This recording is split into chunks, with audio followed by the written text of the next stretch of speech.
When they get to the bit where Crocodile Dundee walks over the shoulders of all those people in the subway, with Sue Charlton waiting for him at the other end, and with all the people cheering and that, when it gets to that part, then she starts to snivel, and through the tears she says, "It's the gin.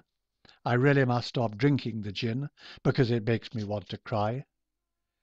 Just the same, she passes you her glass because she wants another slug, and you give her another gin and make sure not to put too much water in it, because that's the way to bring about another bout of shouting and throwing things. Deep down inside you, there's a feeling that tonight is going to be another of those nights, and you try to remember if you still have some earplugs stuffed under the pillow on the spare room bed, and whether the bolt behind the door can stand another night of shouting and banging on it and crying and waking up all the neighbours.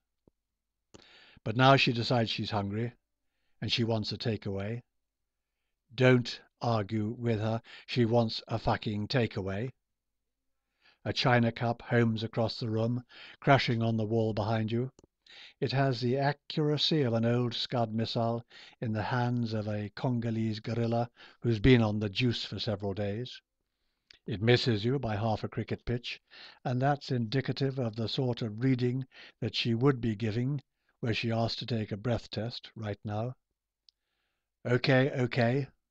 Seemingly she wants a fucking takeaway, and for a moment you hope that she might send you out to get it alone.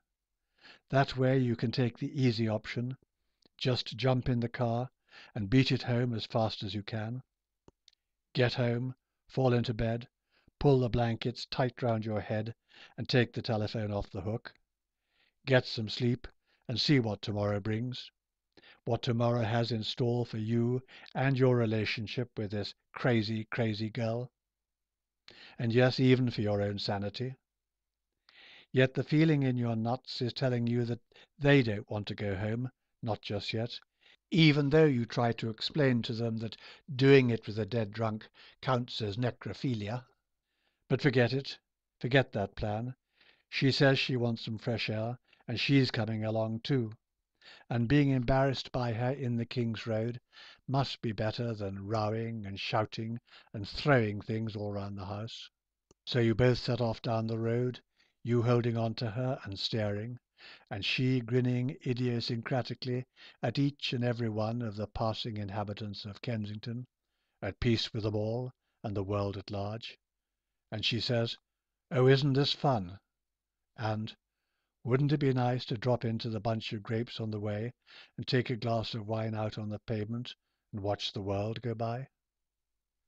Which of course it would be were she okay, were she the intelligent, scintillating, fun-to-be-with person that she can be when she's not completely rat-arsed, and if it wasn't a November evening and pissing with rain anyway, which, in her euphoria, she hadn't noticed.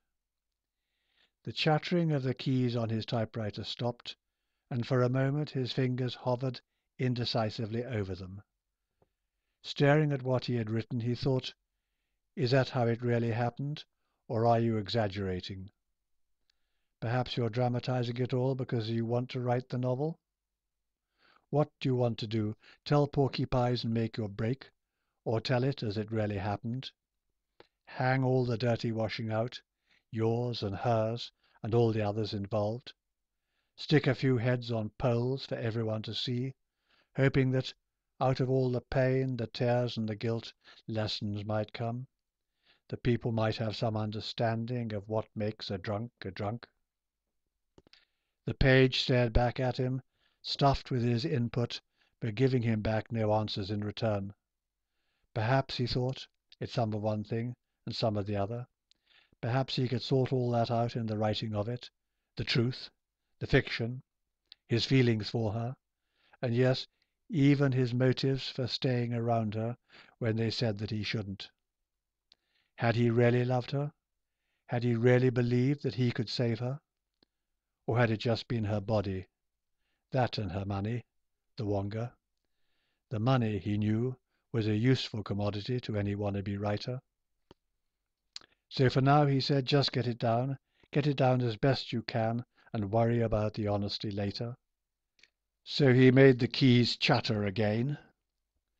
But she's already through the door of the grapes, with you following behind like a lemon. Straightway you see some of the regulars hit the deck, ducking for cover behind their evening papers and their cribbage boards.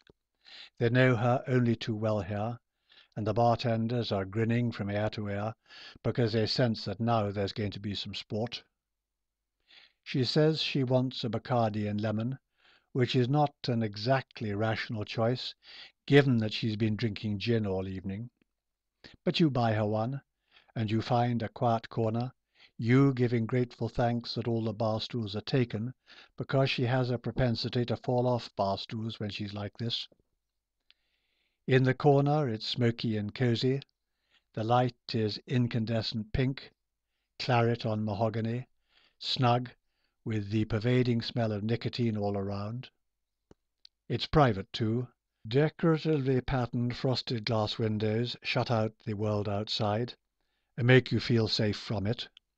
That world where everyone looks as if they know exactly where they're going, even if you know that inside they are just as lost as you, and you know that their CVs are all puffed up with economical truths, their lives spent talking in cliches, carelessly dropping names and throwaway lines, all of them busy living their lives.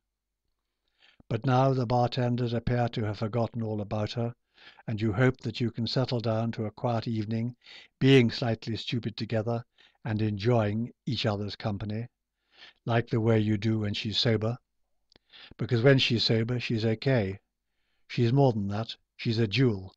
Really fun, a smart girl to be seen with. And she's rich, too.